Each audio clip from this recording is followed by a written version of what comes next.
Oh wow, we are live. Okay. Let's wait till Taji comes on. Okay, yeah. I wonder, hmm. Now I'm kind of like, should I disconnect the live feed or Mm. not? Are we on live on YouTube and Facebook? Okay, sweet. Wait, are people going to be able to ask us questions or no? They can. You can? Okay. Yeah, because there'll be like a on the Facebook thing. There's questions. Okay.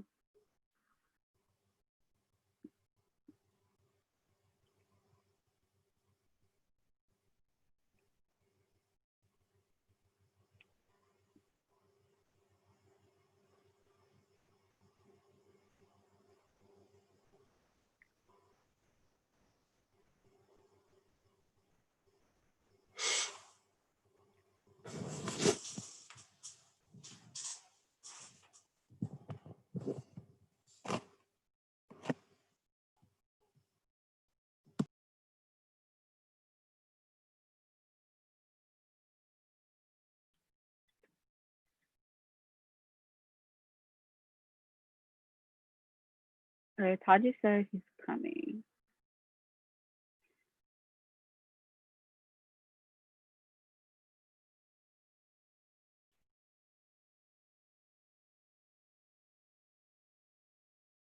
Okay. All Yeah. right. So everyone's here. Sweet. All right. Okay.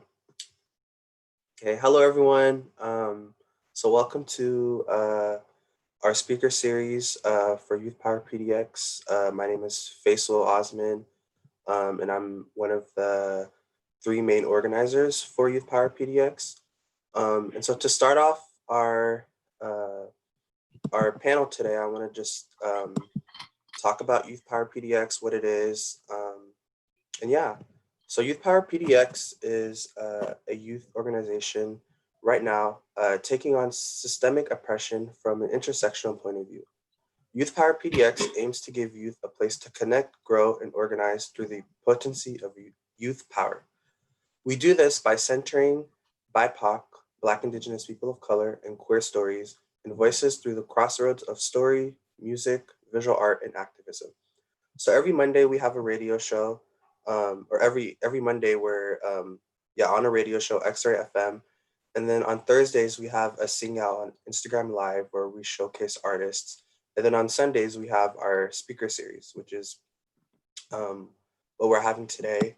And the last two Sundays, I've had different youth speakers come on. I actually had Asakulu my first week, who's back on again today. And then last week, I had Tasnim, which you all are familiar with. And yeah, and so today, I really wanted to do a panel, and I really wanted to talk about police abolition just because I think that that's a conversation that a lot of people are having right now, just with current events and with a lot that has been happening in our country. Um, and so I decided to invite, three of my homies, Ahlam, Asakulu, and Taji, who, just do great work in our community and who have done a lot of work in terms of, vi- uh, in terms of violence or policing. And they're all Black youth who who are well known in our community who have done so much. And so I'm going to start off by uh, reading each of you guys' biography or your bios. So Ahlam Osman describes herself as a youth community organizer and student. She has held leadership positions for grassroots and nonprofit organizations such as Momentum Alliance and the Somali Empowerment Circle. Ahlam's project over the years has focused on several issues relating to social, racial, and environmental justice for youth of color and Black Muslim youth in the greater Portland area. Ahlam has recently dedicated her local work and support towards empowering and advocating for the Somali diaspora on a policy and institutional level in Portland. Ahlam is starting at Portland State University in the fall as an urban and public affairs major with a focus on community development and aspires to be an urban planner. And then we have Asakulu. Asakulu Sangolo is a child of refugees from DR Congo and an immigrant from Zambia. Currently serving as the director of the Congo Peace Project, a grassroots charity organization focused on menstrual and educational equity, Asakulu would describe himself as an organizer for international Black liberation. Involved in his school's Black Student Union and recently getting interested in local politics, he's always down for some conversation and good food.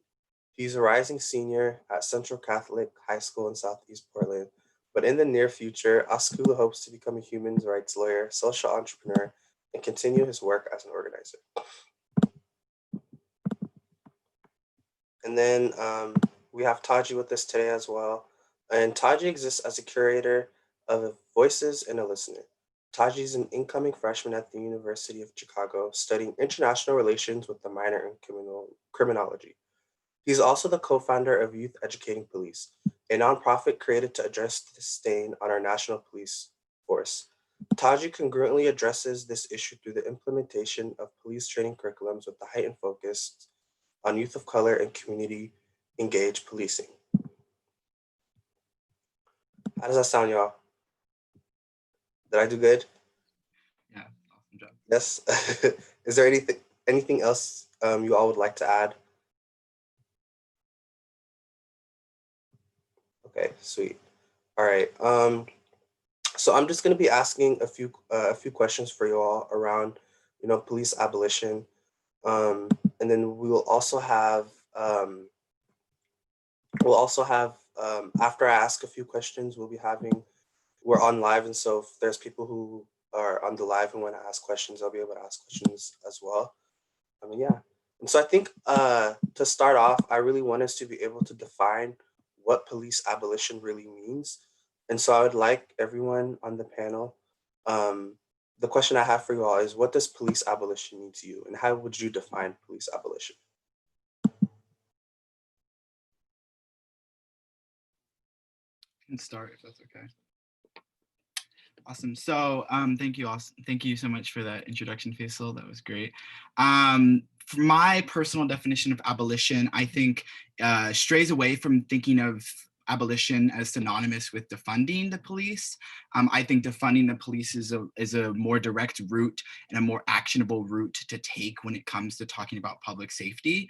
Specifically in regards to abolition, as a concept, I believe I'm an abolitionist, and I believe in the concepts of abolition in regards to policing, but also in regards to the prison industrial complex. However, when we're talking about how that action really looks, I think of defunding, and I think of because you can't just think of turning a switch and tomorrow police are gone, because I don't think there's a city council in the entire country that would do that or vote on that or pass that, because for too long now we've sort of gone through the route of, okay, how do we have a safer community? And really all we've thought of is more policing, and we haven't thought of ulterior motives that we may, or sorry, not ulterior motives, alternative motives that we may take for for public safety, which, talking about better education, better social services. So I think of those sorts of things when I think about abolition. Same thing with the prison industrial complex, as it's rooted in white supremacy and rooted in a concept of reform.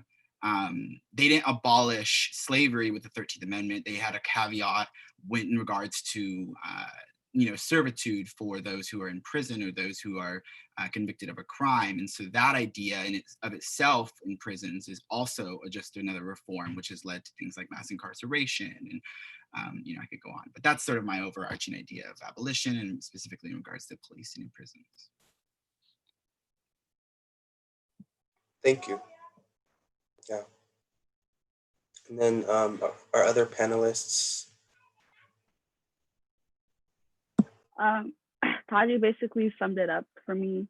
I do believe in having police abolition, and I think one of the only ways that we can do that is through getting rid of police completely. And also it also means I do think funding is an important part, like defunding the police, and instead allocating money towards the community and towards community projects that are meant to protect the people instead of relying on police. And also doing it on a much higher, on an institutional level, obviously that's going to take a really long time. But I do think like one of the first steps would be through definitely like defunding the police, and eventually like getting rid of them. So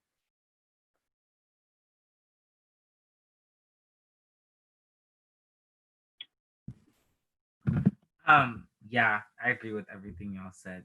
But I think like at the heart of defunding the police is also like the realization for people that like believe in like reform or like changing how we do things is like the police in America like started as the runaway slave patrol and they've just evolved.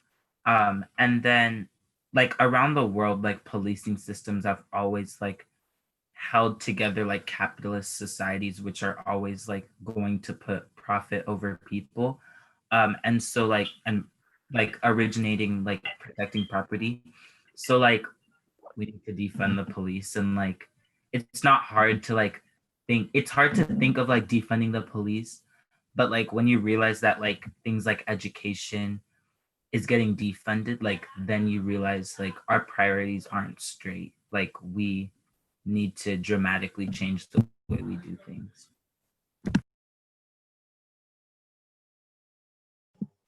Yeah, so I think, what I'm hearing from our panelists is that abolition, or the reason for police abolition is the fact that the way policing is set up institutionally, it's to uphold white supremacy and capitalism. Um, and that what abolition looks at is divesting funds from that institution and allocating those funds to um, resources for communities to be in charge of the way that they look at safety, and also to invest those funds um, in resources that help support communities of color rather than locking up people of color. And so my next question for you all is, what's the difference between reform and abolition? And who's calling for reform and who's calling for abolition?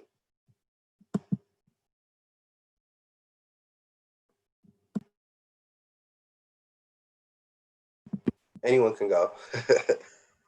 I guess I'll like take this first. I think like the biggest thing. Wait, did you ask like what's the difference? Okay, Yeah. so like the way that I'd interpret the difference is like reform is people believing that you can restructure the way police do their job, um as opposed to abolition is like you can't restructure the way a cop does their job because at the heart of what they do, like it is like an oppressive system, like at the heart of what they do, like they enforce an oppressive system, and so like we need to take that away and like find a different way and like reimagine public safety. But I feel like the people that are calling most for reforms are um, people like in power, right? The people that have like decision making powers. They, I feel like a lot of the times you have this like need to be like practical when you're like a decision maker, like a policy maker, a lawmaker. Like you feel as though you need to be like practical and like you can't dream big, and you can't think about things that just haven't necessarily been done on like a large scale, like defunding and later abolishing the police. And so like we've observed it with like our mayor, with like people actively like over 100,000 people like messaging city council and like our mayor and trying to get them to defund the police, and them like a majority of them going, we need to like reimagine public safety, but we're going to do that through reforming, because again like it's hard for them to dream big and think about these systems like going away and replacing them with something different.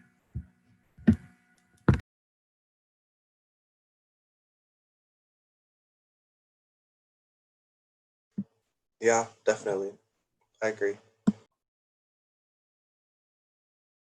I think there was a really a really poignant guide that Mariambe Kaba, who is a police abolitionist or prison abolitionist based out of Chicago, and leads a really good organization. Can't think of the name off the top of my head.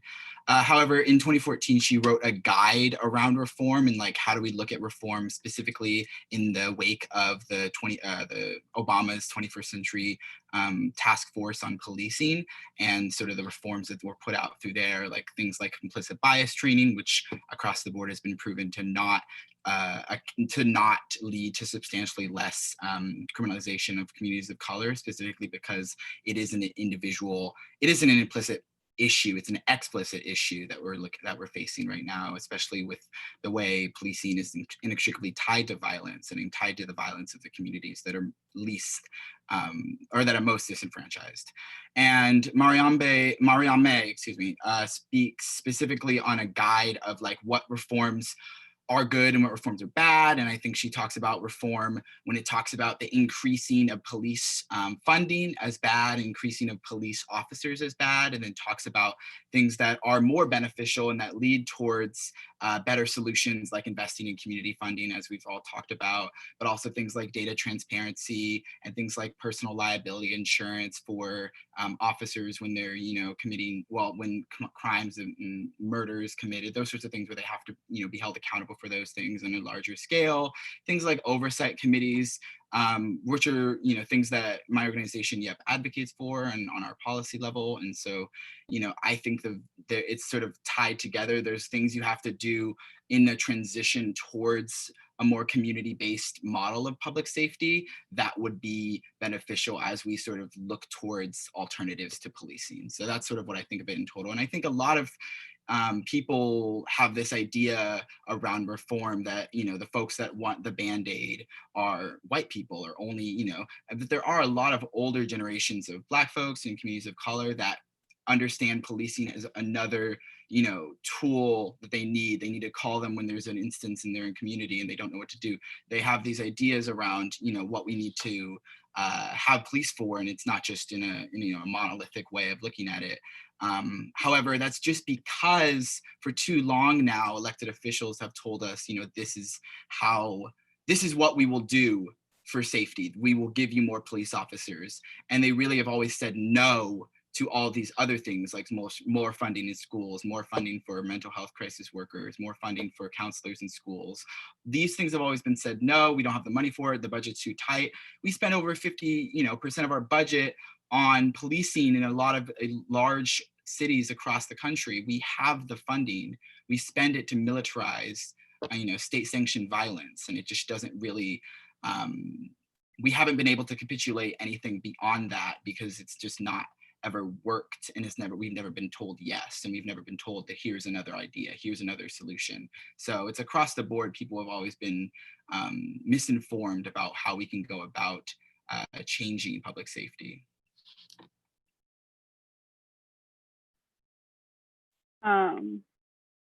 I echo what everyone else said. Additionally, I feel like a lot of the work that I've done that's been anti-violence and anti-police, like I noticed that like now that I think about it, like a lot of it is like reform work, because its prime goal is to to make the to basically revitalize and to revitalize the relationship between police and Black folks or youth of color. And I think ever since I started doing that work, I'm kind of realizing that it's really difficult because most of the time the police wouldn't show up or wouldn't be able to make time to engage with us or to actually work with us and to have real conversations with us. And I think that's one of the reasons why reformation or reforming the ways reforming police would be really difficult, just because there's it's not really youth, or I guess bettering the community and things like that for them isn't really prioritized. Yeah, if that makes sense. Yeah, no, definitely. I think that makes sense. And I think that, a lot of the work in terms of like responding to police brutality before this year has been reform. And I think that the way a lot of people like visualize or envision change is through just reforming state sanctioned violence, as Taji said. Um, but I think that, yeah, like a lot of what you all are saying is like abolition really is the true way of the way that we see change, especially for our own Black community. Um, and so, like, my next, I guess, like, just kind of a question is like, what, like, do you feel like reform can lead to abolition? Because I think, again, like, a lot of the work that we do right now is around police reform. And like, you all can talk more about it, but like, abolition is eventually just like changing or just getting rid of the whole entire police force. But I think that what a lot of people argue is sometimes like reform can bring change within that institution. But do you think, like, again, abolition isn't something that happens right away? It's like gradually going towards abolition. So do you think that reform is the path towards abolition? Yeah, I think about specifically Campaign Zero. It's a national organization. They put out, I would say, within less than a week of George Floyd's murder, the Eight to Can't Wait, which was a series of policies that would substantially decrease use of force by police officers, I believe, by like 72%, and it kind of blew up in their face. A lot of folks were like, across the board, we understand that there's a lot of cities that already have most, or if not all of these policies. I believe Minneapolis had like 6 of 8 or 7 of 8 of those policies. And, the instance still happened there. And similarly in other cities, Portland has 6 of the 8 of those policies. And then another organization, I believe maybe based out of New York, I want to say, don't quote me on that, put out an 8 to Abolition, talking about, the steps to take towards abolition and what that looked like. But I think to your question, Faisal, I think about, what my organization does, Youth Educating Police, and how our form does not legitimize, policing, and it really fundamentally questions and tests policing and tests something that's been tested since, the 1994 crime bill.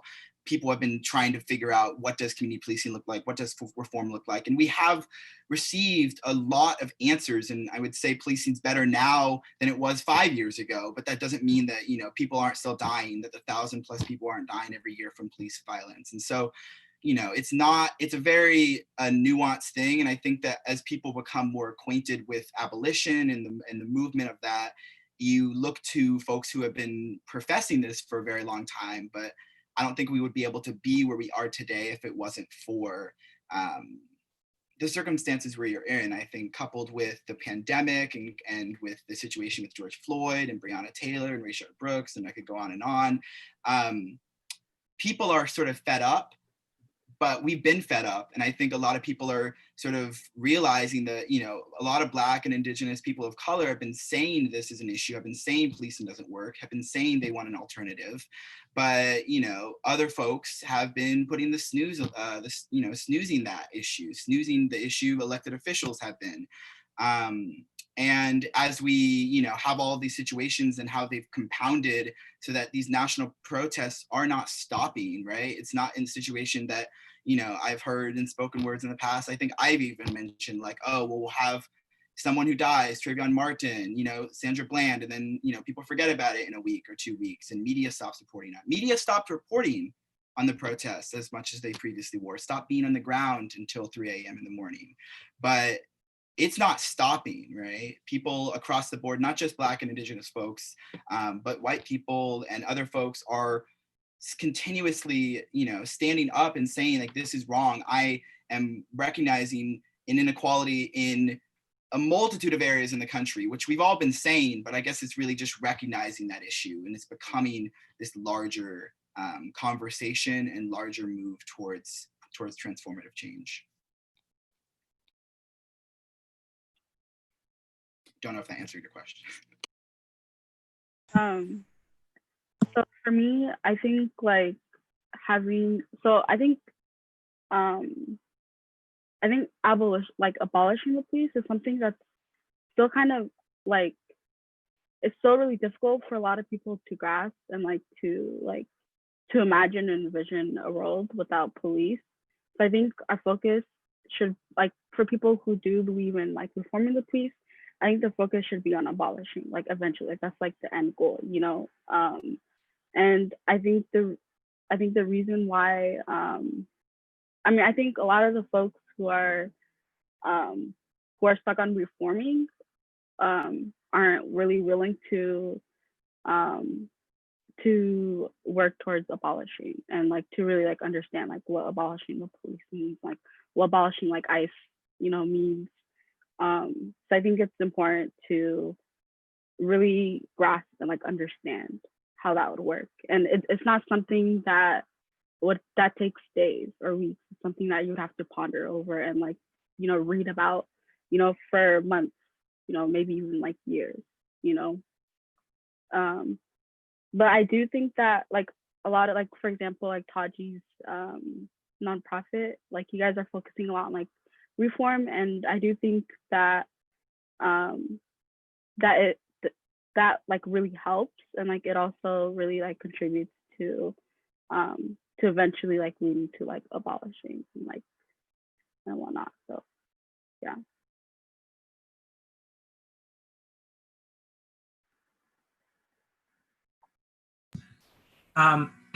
Sorry.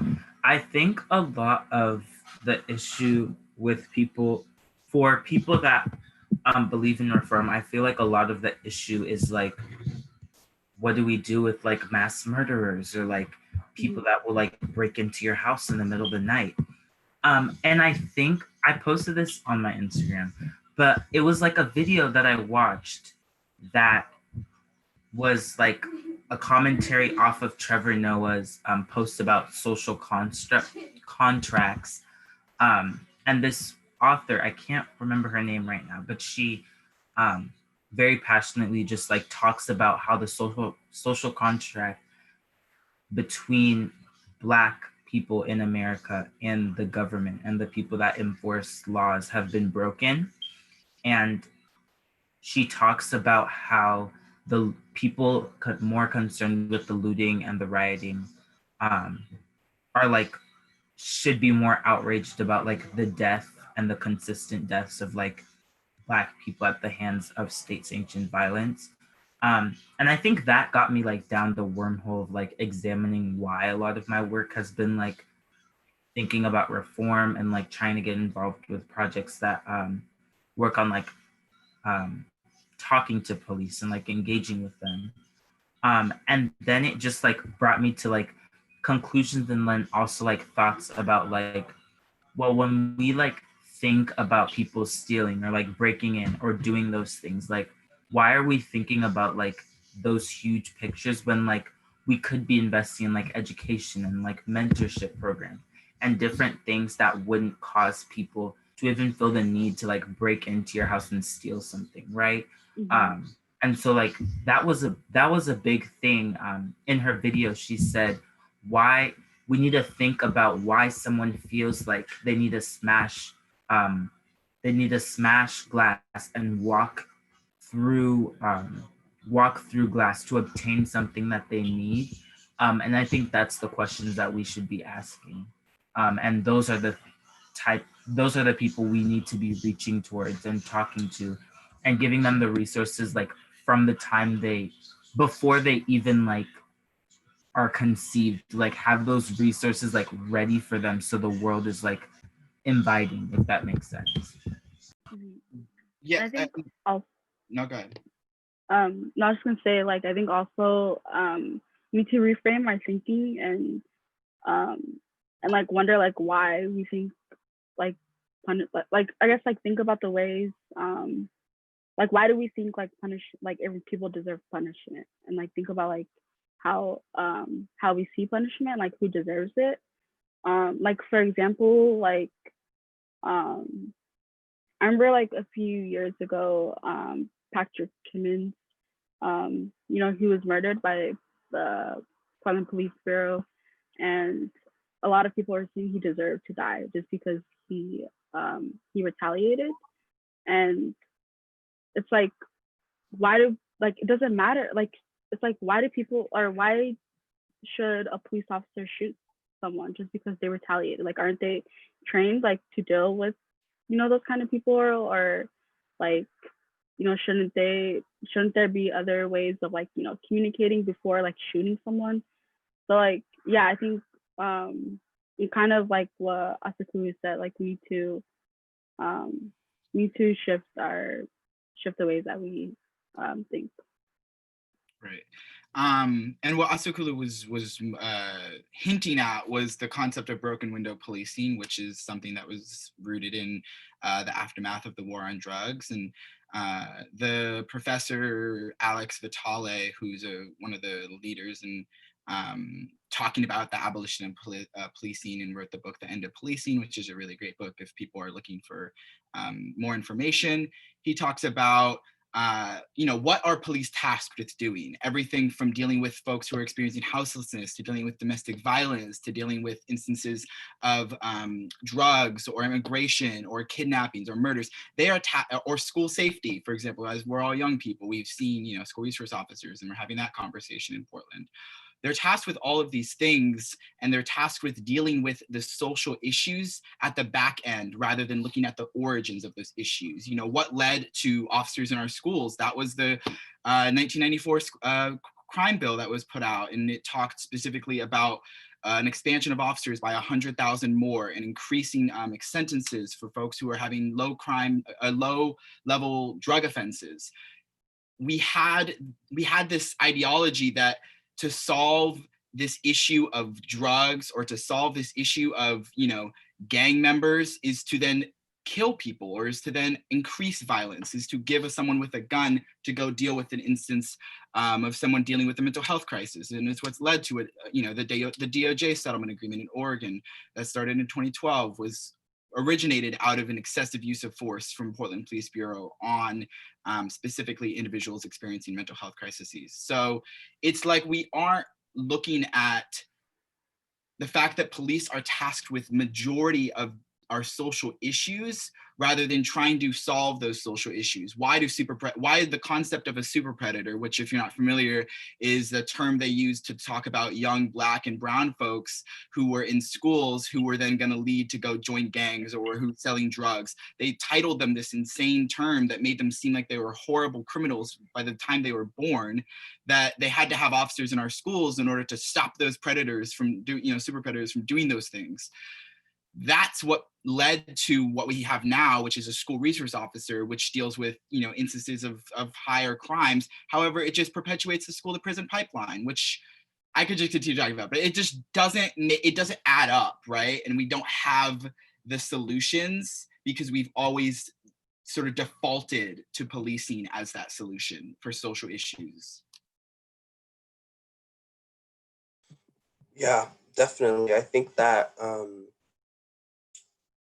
yeah, like what abolition addresses is that what abolition would address is the root causes of why people, I think it would be about identifying the root causes of the issues that communities have.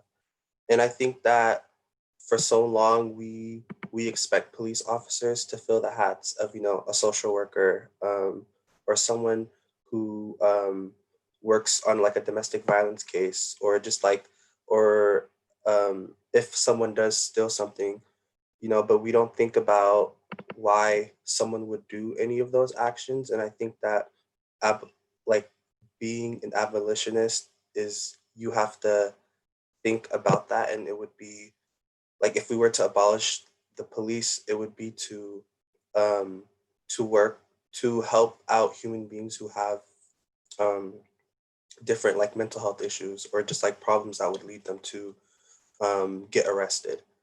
And that also actually reminds me a lot of a quote that I saw like a few days ago by Ruth Wilson Gilmore, who she's a prison abolitionist. But I think this message really applies to anyone who aspires to be an abolitionist or just think about abolition, but it says abolition requires that we change one thing, which is everything. Abolition is not absence, it is presence. What the world will become already exists in fragments and pieces, experiments and possibilities. So those who feel in their gut deep anxiety that abolition means knock it all down, scorch the earth and start something new, let that go. Abolition is building the future from the present in all of the ways we can. And so, yeah, like I'm just thinking a lot about like us as youth, like we're all Black youth, and we're working towards. I would say that we're all working towards liberating ourselves, and a huge part of that is abolition. And so, I also want to ask you all, in talking about our own like Black liberation, and as Black youth, how would you reimagine public safety?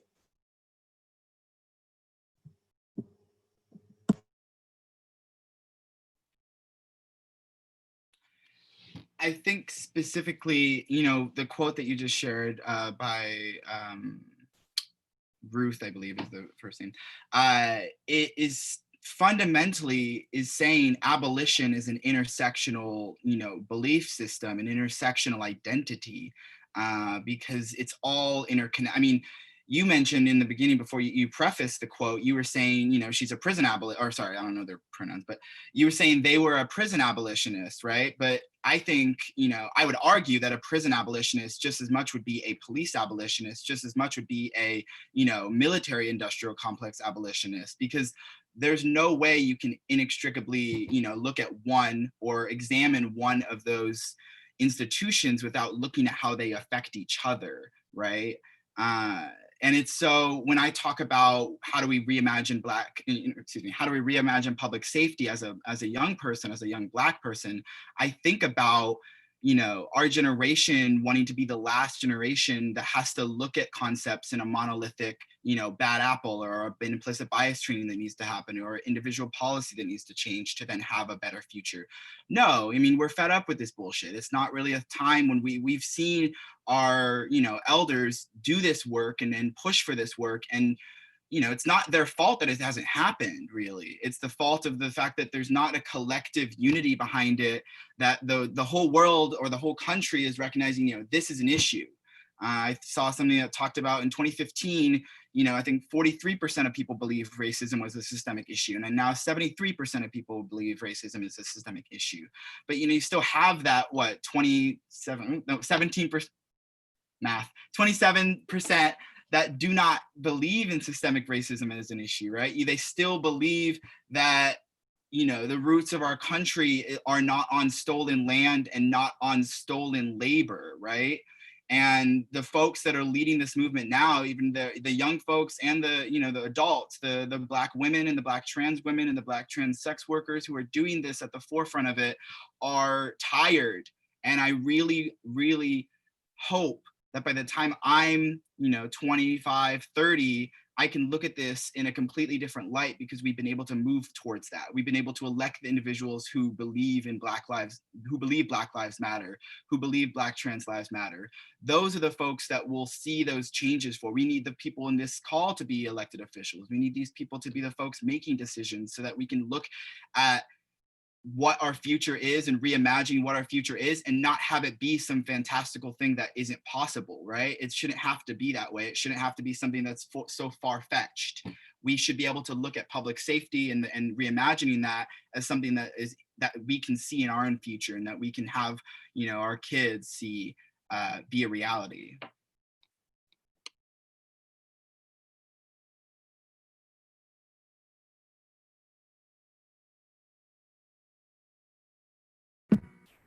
I think like public safety in general, like there's just so many like things that we can be like rethinking and like reshaping. Like not every instance, or not every like instance of like harm, like bodily, physically, emotionally, like requires the police. And I think a big thing, like there was the death of I don't know who it was specifically, but it was in Portland. They're responding to a person who was having a mental health breakdown because of the death of their brother. And police responded and they used force, and that man ended up dead. Um, and so I think it's important to like think about, maybe we put resources towards like emergency responders who like can respond to a situation and like be there, like trained in mental health. And then maybe we have like social workers who respond to issues of domestic violence, and help communicate resources to those people that are experiencing these issues, right? Instead of having police who are trained to not necessarily de-escalate, but are trained to de-escalate with the use or the threat of force. And that threat of force, or that threat or like facade or image of a police officer, one of a person with like a badge and a gun who is ready and to use it, and things like qualified impunity and police unions, like all of those things like won't make sure that those people are held accountable if they misuse those things. And so we need to start thinking about how we protect people and how we keep people safe without them living in fear of the people that are supposed to be protecting them.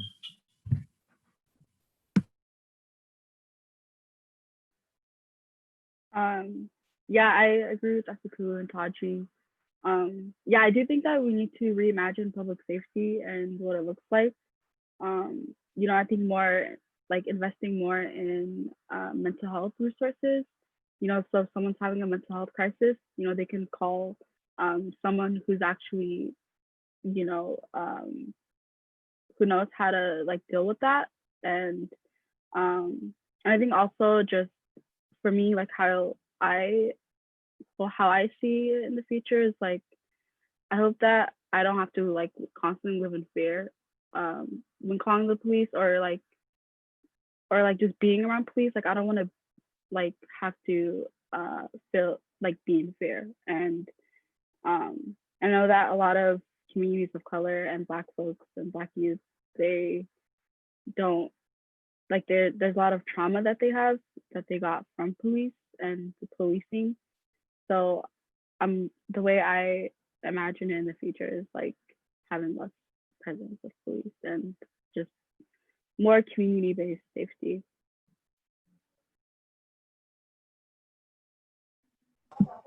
Yeah, definitely.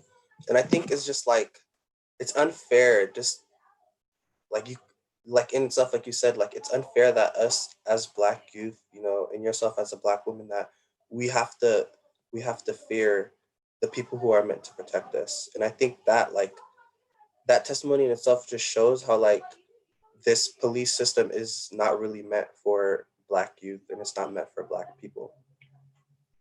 And also with abolition, like Taja, I really like the point that you made with how it is intersectional. Like you can't have police abolition without prison abolition, and you can't have it without talking about the military or the prison industrial complex. And it makes me think a lot about I forgot who said it, but again, like another thing about abolition is that we need to get over like our obsession with punishment and wanting to punish people and put them in jail, because that's just the way that we look at justice.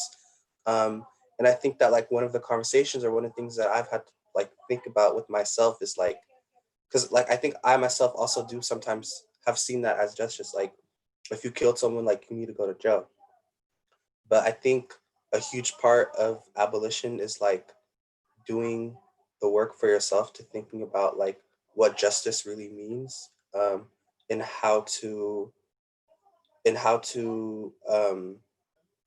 like how to address that when there are like problems, or when there are things like when there are a lot of like violent cases that happen. Like how do you see justice for that person? And so like I think that's another question I can add, or if you all want to like chime in on that. But just like how do you how can we like address punishment in abolition work? Yeah. I don't know. I feel like, so I followed this person on Instagram that's really just been like blowing up everything that I know to be true. You're doing great. Um, they're a queer activist who like identifies with the fact that like the revolution will be TikTok anyway. Um, this activist like talked about the sentencings of officers and talked about the fact that justice for like Black individuals and people that experience state sanctioned and white supremacist violence doesn't look like doesn't look like locking people up, because that won't solve the issues, right? Justice looks like reimagining a world where um, we don't have cops, like we don't have people who it's like their job to enforce laws with violence, like internally and inherently like capitalist and anti-Black laws, right? um and then I think it's also important to note, like, it isn't fair. Dylan Roof, the guy who shot the Charleston Nine, was taken to Burger King before he had to go to prison.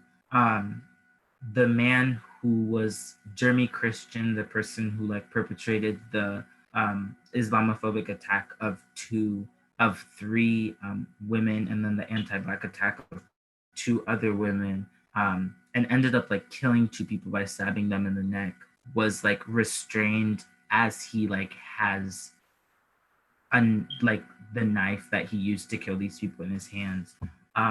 So like we definitely need to like reimagine how we do things, like reimagine our educational system. Like, how are we bringing people up in this world? Like, how are we teaching them to have like mutual respect? Like, I don't know, like a lot of abolitionist work just revolves around like decolonizing of the mind and like realizing we've done things wrong for so long that we can't think that like flipping a switch or like reforming things is going to solve issues that have been around for like centuries before we have.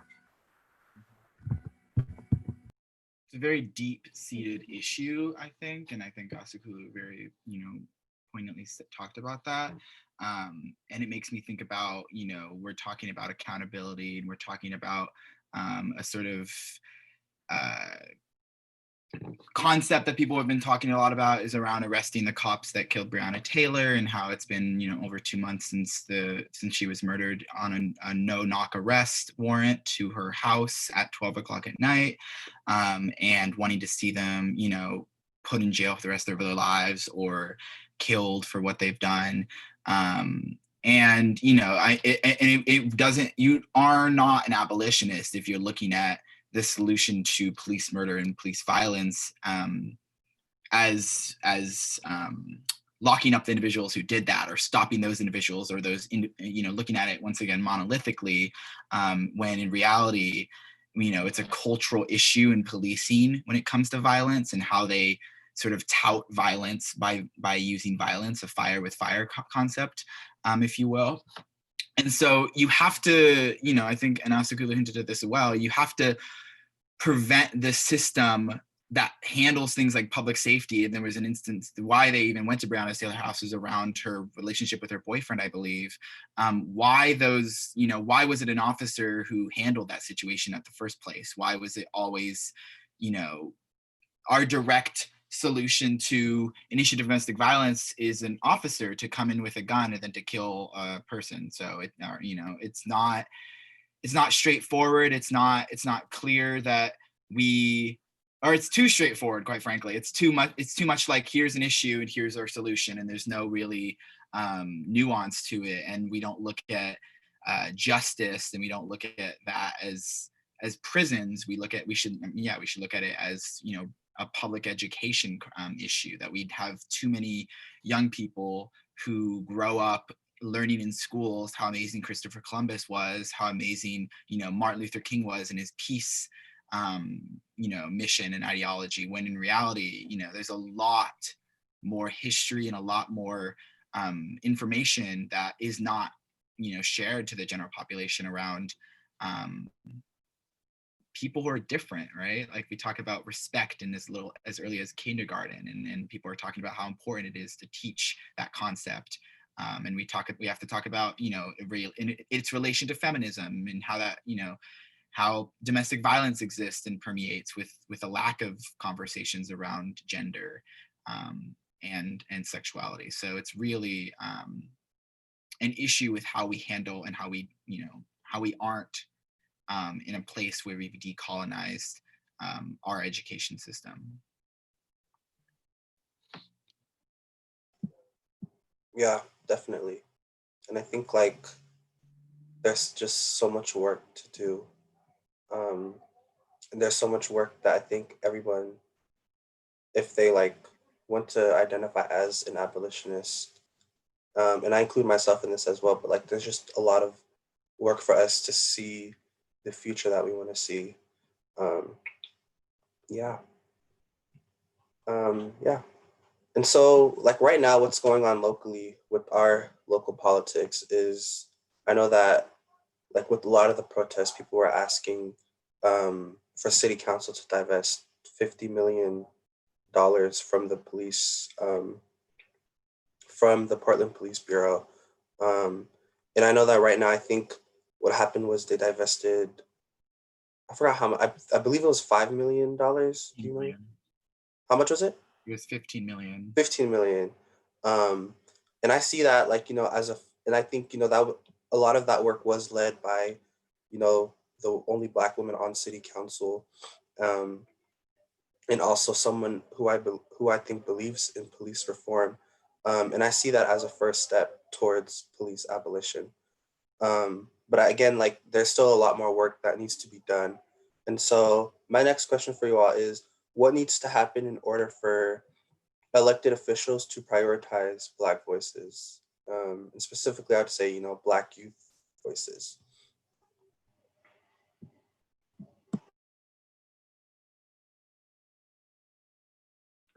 I think, well, first they need to put more money towards, or I guess invest in organizations or nonprofits that are already like doing the work, such as like Taji's nonprofit, and there's also Word is Bond, and then there's, you know, the MIC's YAP committee.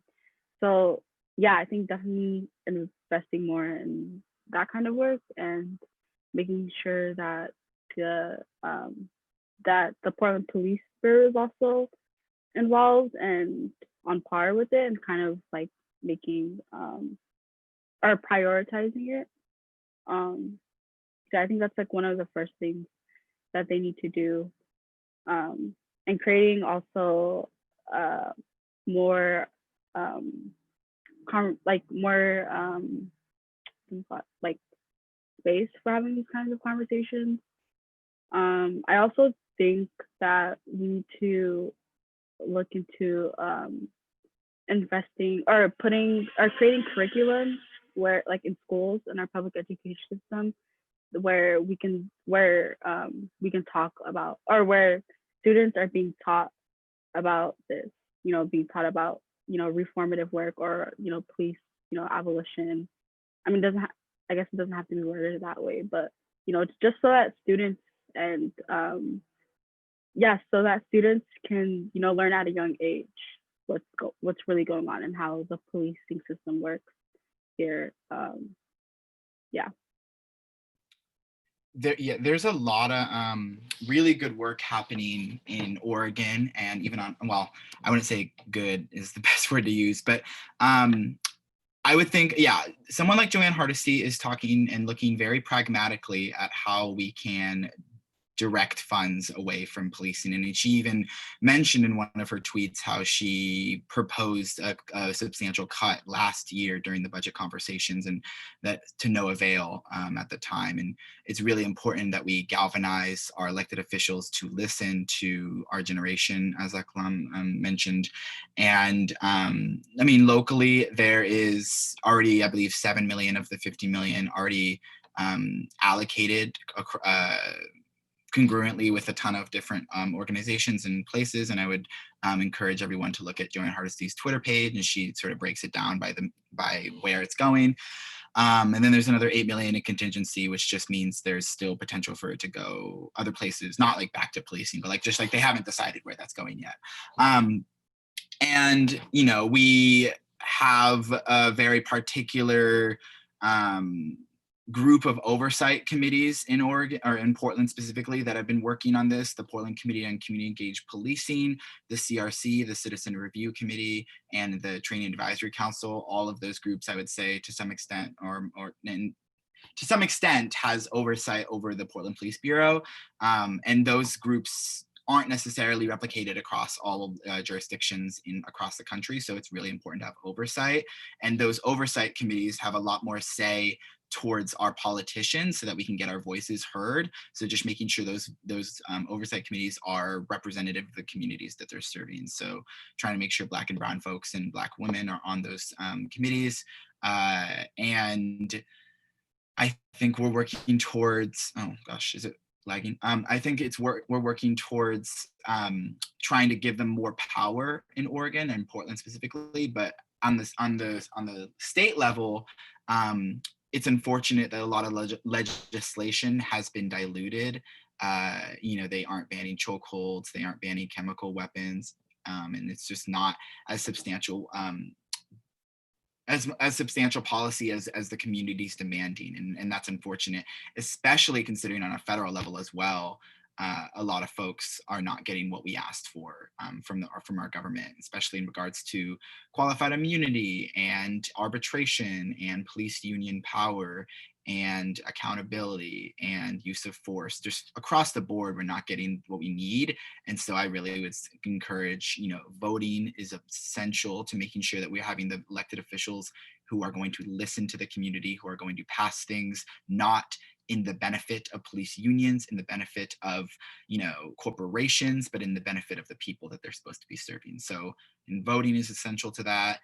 Having your voice heard, whether it's through, you know, something like my organization, Youth Educating Police, or something like Word is Bond, or the Multnomah Youth Commission in their Youth Against Violence subcommittee. There's a ton of other great groups. Latino Network does some work with their CHI program, Community Health Initiative. And so, you know, if you want to get tapped in, there's a lot of great outlets to do that on a grassroots level, but also just, you know, I always encourage and want to see that we have young people coming to the polls. A mayoral race is happening this fall, so we'll have a, you know, huge shift in things if that changes. So yeah, that would be my biggest things. I don't know how much I lagged because I'm lagging on my camera, so I'm assuming it didn't come out the best.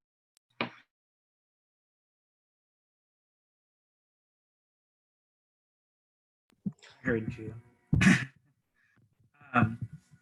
I'd agree with I'd agree with Taji. I think I would also go as far as saying like also like organizing and like, as he said, like getting involved with groups that are organizing. Like we'll always have politicians that don't care about us, and we'll have politicians that do. But like my view of politics right now may be like pretty cynical, but like the fact that like a lot of politicians, like they use words like compromise and things like we need to come together on this, when it's like you don't need a compromise when it comes to someone's life. And I think that was like my biggest thing, like watching the city council meetings and like hearing them talk about the vote as if they're not essentially like deciding the future of Black lives within our city, and how we're going to be protected. And so like I did appreciate the efforts of Joanne, but I also think that we need to hold our elected officials accountable. Like we need to hold them to a higher standard. I think a big thing that we saw with I think a big thing that we see with like politicians that we identify with in general is like this lessening of like critique on them, when we should be like just as critical, if not more, because we don't have enough representation, right? And so once we get that representation, like what are they doing to actively fight for us? Like how are they building bridges? Like how are they bringing people in and calling people in and like telling these people like this is what y'all should be caring about? And so we need to be holding them accountable. And so that's where I think like organizing and getting involved with youth groups and things like that is super important. I'm working with like a collective of Black youth under Fridays for Freedom. And so we're like planning youth-led marches, but we're also like putting together like a list of demands for our decision makers within our city, whether that is like Portland Public Schools supervisors or Portland City Council or like Oregon State legislators, like putting those like demands at the forefront of everything that we do, and like marching and like making sure that they actually like understand that we're going to be holding them accountable and we're going to vote for them, right? And we're going to vote, and it's important that we do vote, but past the vote, like what are you doing to make sure that you're affirming like my life matters and like Black lives matter, all Black lives, like how are you making sure that all Black lives matter in our city? How are you going beyond like you talking about it is super important. There's and for folks who are, you know, interested in finding out more information about, you know, the state of Portland and Oregon in general around policy and around what's happening, what's changing, specifically because there's a lot of moving pieces with the school resource officer specifically, and we're working, you know, around the clock trying to figure out what's happening there, because there's conversations on, you know, sort of taking back their sentiment and wanting to have them in our schools in one capacity or another. So a lot of really interesting stuff happening.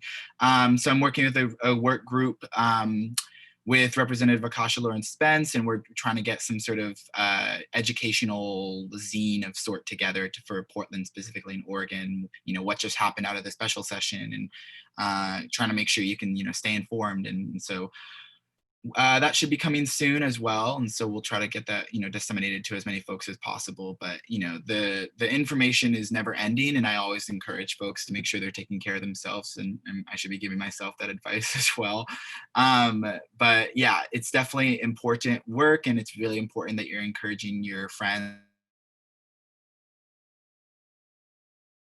Era we're in right now, and a lot of the leaders who've been waiting for this, folks like Angela Davis, have been saying, you know, this is a new frontier that we're at, and we really have to continue to push our elected officials. I agree with Asakulu, past the point of saying, we'll talk with you and we'll have a conversation with you. I mean, it was proven last Thursday, you know, at the North Precinct in Portland, that community members are fed up with the inaction that's happening from the city, and the 15 million is 35 million too short, right? Or the policies are still not working for the people, and, you know, putting in a Black chief does not change policing, and making a video of people speaking in multiple languages and calling that, you know, that's just not, that was comical to say the least, in the sense of like showing change, like like, yeah, I don't know. And you know, I was supposed to meet with the mayor on Friday, and he's canceling that as well, like pushing things when he's like, oh, I'm gonna listen to the community, and you're not listening to the community when you have, you know, 2-week schedule ahead meetings for changes and things we're working on. That's not happening. And the committee, and it was with PSEP, and, you know, groups are not getting the things that they were being promised, and we're not being able to, you know, push the change we want to push when we're getting these false promises. So I would encourage folks to consider, you know, always, you know, wanting the more bodies, the better, and making sure you're going to protest, making sure you're listening to information. I know we still have another question, but I just wanted to make sure that's still out there. Yeah, no, definitely. So yeah, I think you all talked about like different ways, or the different work that you all are doing. And so how can people support and also get involved in the work that you all are doing? What ways can people show support and get involved?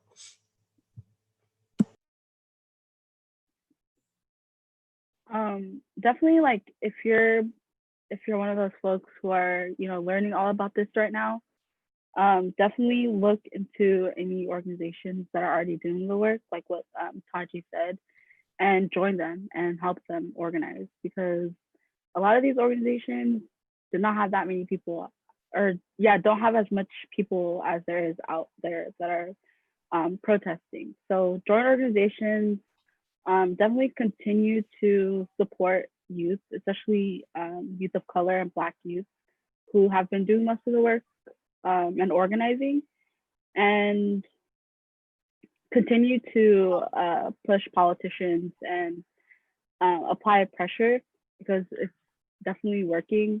And yeah, so yeah, I think one of like the best things to do is to join organizations that are already doing the work, just so that there's some level of organizing going on and strategic planning. So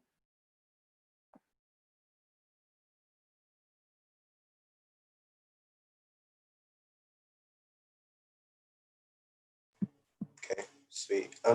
Did y'all want to add anything or? Yeah, I didn't know if Asakulu was gonna go. You want me to go first? It's fine. Yeah, you can go. You could go.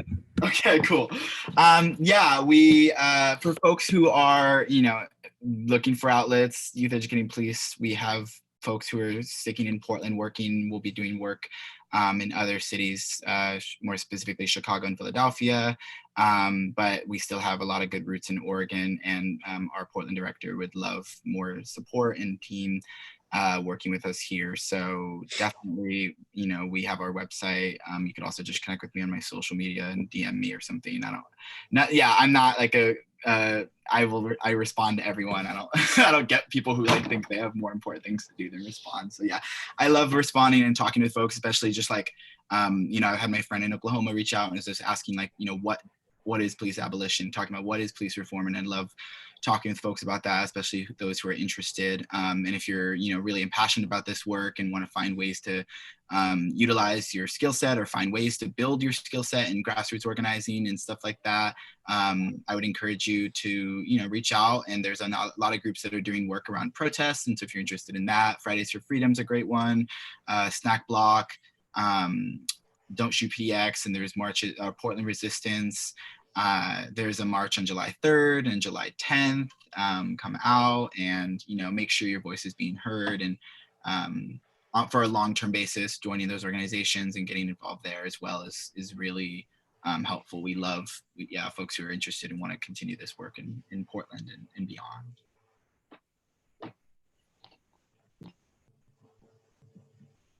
Yeah, definitely. Thank you all for, for naming those organizations and just, for continuing to do all the great work that you all do.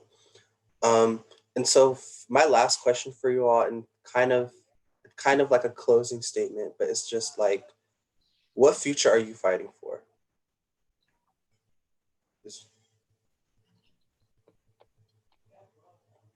Like, we talked a lot about abolition, and I think abolition is a step towards liberation. And I think that, like me and Askula talked about this a few weeks ago, but like, we kind of talked about it today, but like, I think abolition is a step to Black liberation, considering the fact that Black people are disproportionately in prisons and over policed.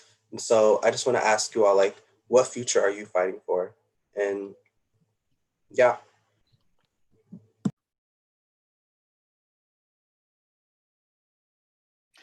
I'll start because I have to head out in a second, but I want to just say, thank you so much, Faisal and Aklam and Asakulu for, sitting with and talking with me.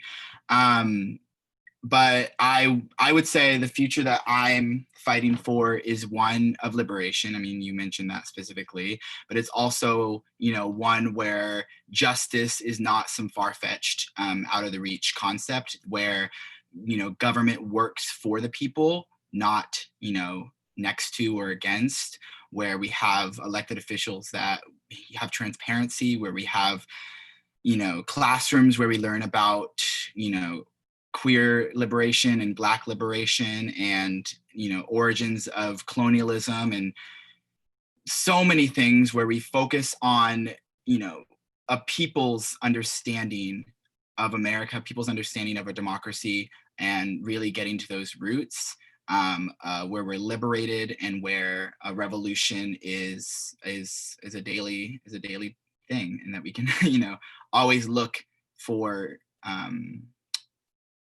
always have our voice heard from the bottom to the top. So yeah, thank you so much for having me.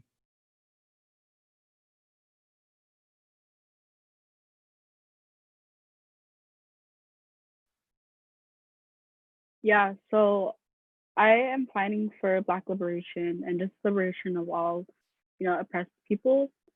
I think like right now, like that seems very far fetched, but it's something that I will continue working towards, every day. And I envision a future where Black communities are not dealing with or having to deal with trauma, because that passes down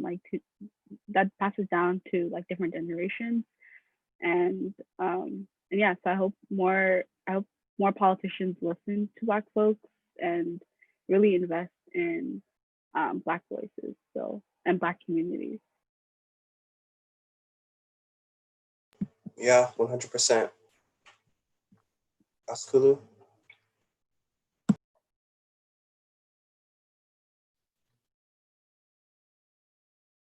Unmute, sorry.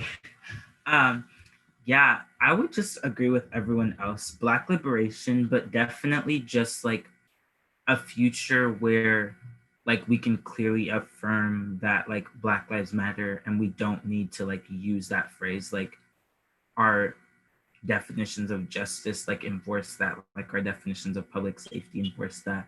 And just like from direct experience, like working for like my people, like all Black people across the world, but definitely also just like working to amplify the voices of other oppressed groups, and working towards a world where someone's profession or someone's life doesn't have to be defined by the circumstances that oppress them, right? Like a world where we can just live freely and openly and equitably is the world that I'm fighting for. And I may not achieve it, but hopefully my grandbabies do. So basically, a world without police. That's what we're looking. That's what we're working towards. Mhm. It is Definitely. a constant struggle. Yeah. Mhm. As Angela Davis said, I didn't quote. That's not my quote. Yeah. Again, thank you all for being on this panel today. I really appreciated this conversation that we had today. And before we end it, I really want people to, stay connected with you all.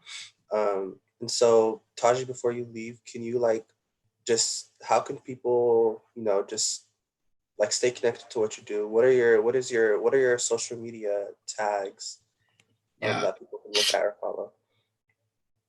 I just muted myself. Yeah, it's just my first and last name. Nothing special on Twitter, Instagram, LinkedIn. I don't know. Okay, so that's at Taji Chessman. Yeah, at Taji Chesamet. And then if you're interested in Youth Educating Police, it's just youtheducatingpolice.org. And we have social, but we mostly communicate verbally. Social media is not our biggest forte. Yeah, okay. So yeah, just make sure to follow them and stay connected with them. And then Askulu. So my usernames are like all over the place, but basically just like if you type in Asakulu Sangolo, you'll find me. My nonprofit Congo Peace Project is just Congo Peace Project Instagram, then Congo Peace on Twitter, Congo Peace Project Facebook, and Asakulu Sangolo on Facebook. And then Fridays for Freedom is just Fridays, and then 4 instead of like that, like the number 4 instead of the like actual word for freedom on Instagram. So yeah. Okay. Yeah, awesome.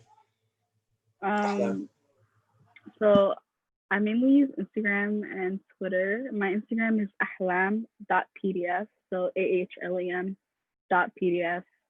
And I have a Facebook. I can stop and follow me on there too. It's just Ahlam Osman. And then my Twitter is Honey Bun is Honey Bun Girl. So yeah, I mean, yeah. All right, sweet. Yeah, again, thank you all. Round of applause for just all of your responses today. And how knowledgeable you all are. And yeah, you guys are all great. Thank you all again for being on here and wanting to do this with me. Yeah, Thank you so much for having a platform. Thank yeah, you. of course. Thank you all. See ya. Bye. Thank you. Bye.